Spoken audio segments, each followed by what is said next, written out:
help these guys out. So then I went into, what the heck is going on with my phone?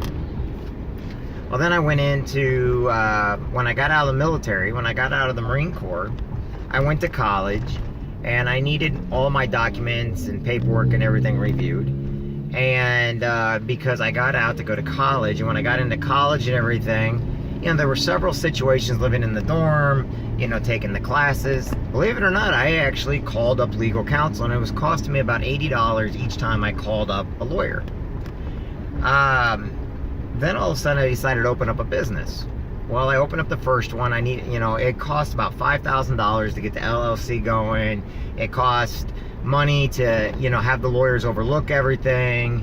And it just was a very expensive process. Then every single time I had a question, I'd be charged. Well, it took me then, once we got the businesses all open, it was about, as a retainer, they wanted around $5,000 retainer each month to own the different businesses and to have them on call. Well, once you spend your retainer, now they're charging you for every time you call. Well, the problem is, I never really needed to call about, you know, I'm being in trouble. I called with questions to the legal system, and a business that I knew nothing about, but I had to educate myself. And even with a degree, with several degrees from college, from the military and everything else, I didn't understand the business world, and neither did my partners.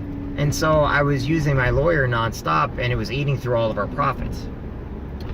So then, you know, all of a sudden things did go wrong, and, you know, next thing you know, I'm trying to ask my lawyer for advice because nobody else knew how to give advice. Nobody else knew what to do, what to say, where to go.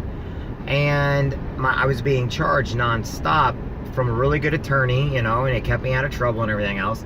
But I was calling him 4 or 5 times a day with legal questions and business questions and LLC questions and what a contribution tax is and all the different taxes of Illinois. And it just was a headache because every time I call at the end of the month, I get this huge bill for thousands and thousands of dollars, and there was nothing anybody could do about it. And it was all about questions I had.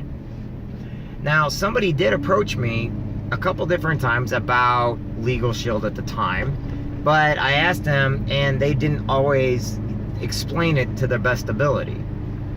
Well, finally, after I closed down all my business, I had my daughter, was fighting in court for my daughter and child support and getting custody and all that good stuff that people go through a lot. I was able to talk with a good buddy of mine who asked me if I knew it, and I told him no, because I didn't even realize somebody approached me about it.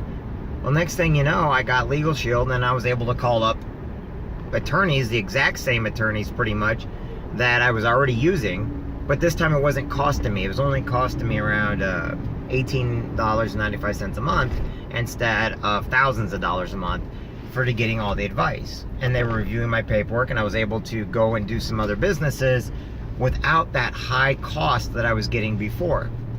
So then I saw that some of my friends were having legal situations, fighting, you know, for custody of their kids and everything else. So I started offering it to them, saying, look, go to this instead. And they were getting the exact same lawyers that beforehand, when they went in and asked them, they were getting charged full price. Now, how does this help anybody?